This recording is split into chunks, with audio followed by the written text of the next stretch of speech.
One of the key things I always talk to people about when they ask me when they're coming out of school or they're getting ready to start in their treasury career or any finance career or any career for that matter, find a way to identify a good mentor, and always find a good mentor that has your interests at heart, that understands your family interests, your career interests, and your other passionate things. I'm passionate about activities. I love to be outdoors in the backcountry and doing stuff in the backcountry.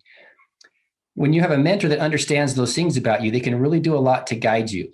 There's been multiple times in my career where you're faced with something that's completely unexpected. Like, for example, when you're running risk management in the insurance part of Treasury, and you get called up from your head of security at the company that runs the security of, the physical security and some of the other security, and they start telling you about an employee that's a potential problem.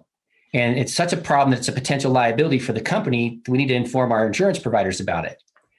Those are the kind of things that as a finance person, it's got more HR related issues with it. But now here you are thrown into that mix because you're managing the policy for your insurance. But it's just one kind of strange little example that if you don't embrace that chaos or the strange stuff that happens, or even, the non-strange, but it's going to happen anyway, items that are just kind of random. If you can't embrace that, it's very hard to move forward in your career. Very hard to move forward. Find a way to embrace that. Find a way to solve it. Get the solutions right. There's no, like Thomas Sowell always says, there's only trade-offs. There's no solutions. There's just trade-offs. And so you got to find that right and appropriate trade-off.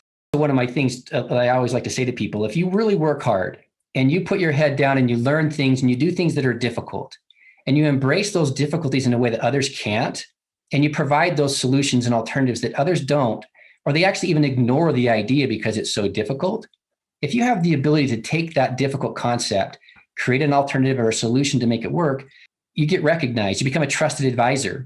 And that trusted advisor is kind of a nice status because then people know you're going to be relied upon when you have a difficult thing in front of you. Then opportunity finds you. You don't have to go find opportunity a lot of times.